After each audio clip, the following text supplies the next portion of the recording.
श्री शिवाय नमस्तुभ्यम। हर हर महादेव।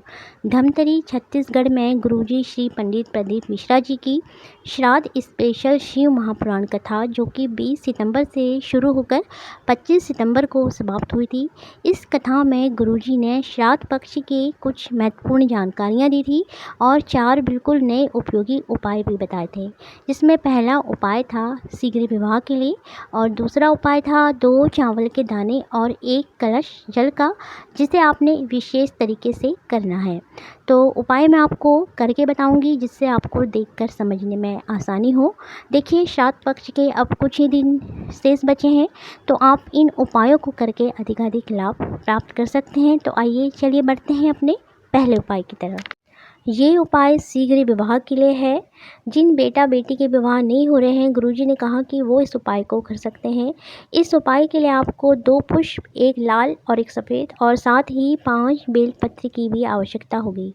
सबसे पहले लाल पुष्प को आपने माता अशोक सुंदरी के स्थान पर समर्पित कर देना है और सफ़ेद पुष्प को आपने भोलेनाथ के शिवलिंग पर समर्पित कर देना है।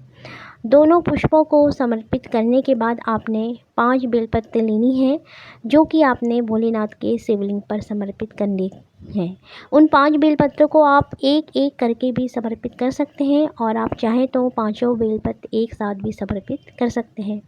5 बेलपत्र समर्पित करते समय आप बेटा और बेटी का नाम और गोत्र बोलेंगे। साथ ही श्री शिवाय नमस्तुभ्यम, ओम नमः शिवाय या फिर नमः शिवाय इस मंत्र का उच्चारण भी करेंगे। उसके बाद आपने मंदिर से घर लौटते समय 1 बेलपत्र उठा लेनी है और अपनी किसी धार्मिक पुस्तक, शिव महापुराण या फिर रामायण या फिर कोई भी आरती की पुस्तक, उसमें आपने इस 1 बेलपत्र को रख देना है। गुरुजी ने कहा कि यदि इस श्राद्ध पक्ष में आप इस उपाय को कर लेते हैं तो अगले श्राद्ध पक्ष आने तक बेटा या बेटी अपने पति या पत्नी के साथ पूजा करते हुए नजर आएंगे। तो इस श्राद्ध पक्ष में आप इस उपाय को करके अधिकाधिक लाभ प्राप्त कर सकते हैं। बढ़ते हैं अपने अगले उपाय की तरफ। इस उपाय के लिए हमको 2 चावल के दाने और 1 कलश जल की आवश्यकता होगी। गुरुजी ने कहा कि श्राद्ध पक्ष की किसी भी तिथि के दिन या फिर आप चाहें तो रोज़ भी इस उपाय को कर सकते हैं।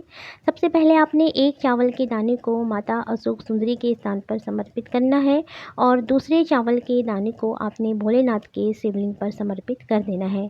उसके बाद जो आप 1 कलश जल साथ लाए हैं उसको आप माता अशोक सुंदरी के स्थान से समर्पित करते हुए उसी धार को धीरे धीरे भोलेनाथ के शिवलिंग तक ले जाएंगे। गुरुजी ने कहा कि यदि श्राद्ध पक्ष में आप ऐसा कर लेते हैं तो आपके पितृ तृप्त हो जाते हैं और उनको मोक्ष की प्राप्ति होती है। तो श्राद्ध पक्ष के बाकी जो जितने भी दिन शेष बचे हैं उनमें आप इस उपाय को कर सकते हैं। चलिए बढ़ते हैं अपने अगले उपाय की तरफ। नर्मदा शिव महापुराण की कथा में गुरुजी ने एक विशेष उपाय बताया था जो कि श्राद्ध पक्ष की विशेष तिथि दशमी, एकादशी और द्वादशी के दिन किया जाता है। इसके लिए हमने 1 रोटी लेनी है, उस पर थोड़ा सा मीठा गुड़, शक्कर या फिर खीर रखकर गौ माता को खिलानी है और साथ में सोमक पितृ का नाम भी लेना है। उसके बाद गौ माता को हमने पानी जरूर पिलाना है। गुरुजी ने कहा कि यदि हम श्राद्ध पक्ष की इन तीनों तिथियों में ऐसा कर लेते हैं तो हम उन्नति की ओर अग्रसर होते हैं और घर में सुख समृद्धि का वास रहता है। तो ये थी गुरुजी द्वारा बताए गए श्राद्ध पक्ष के कुछ विशेष उपाय। वीडियो पसंद आई तो प्लीज़ लाइक एंड सब्सक्राइब कीजिएगा। हर हर महादेव।